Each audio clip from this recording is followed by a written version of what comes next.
Are you unable to get into a squat, either to get down to the floor or to do squat exercises to help strengthen the legs and the hips?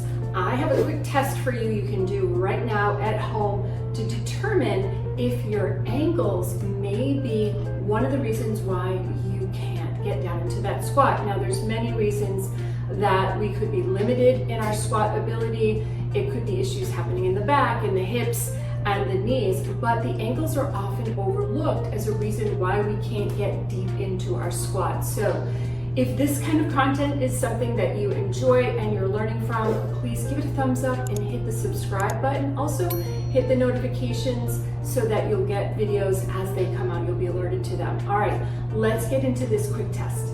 Here's the setup for this test. We want to be in half kneeling. Now, to be clear, the motion we're talking about here is dorsiflexion, or when the ankle moves in this direction, and not plantar flexion, which is in this direction. So dorsiflexion is when the ankle bends up, which is what we need more of when we're working into deeper squats, and plantar flexion goes this way. So that's the opposite direction. So we want to test dorsiflexion when the ankle moves in this direction.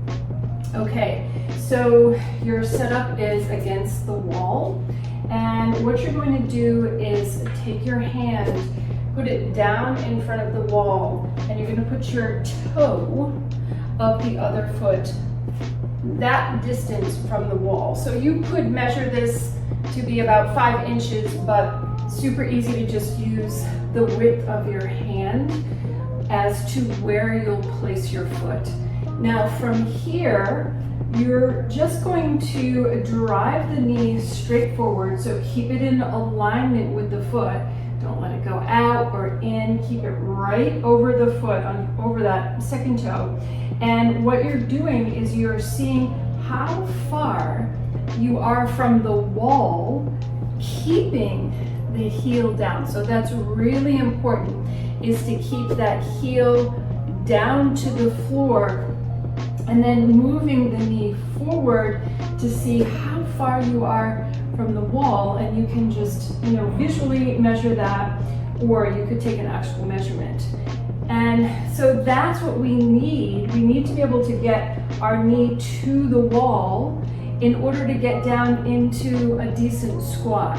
To get really deep into a squat, we may even need a little bit more motion, but that's about what we need to get into a nice squat. Again, keeping that heel down into the floor, to be able to, if we're doing those types of exercises to strengthen our hips and our low backs, we want to be doing squats and getting deeper into the squats.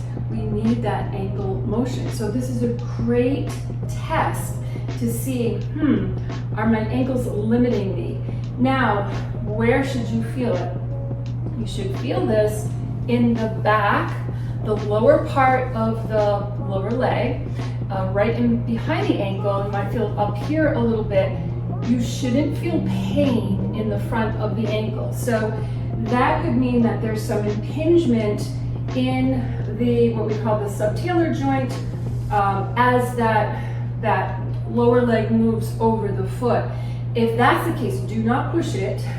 That means you may need to be seen by a physical therapist so that you can get some exercises. They may also do some mobilizations for you to loosen up that ankle joint. So super easy.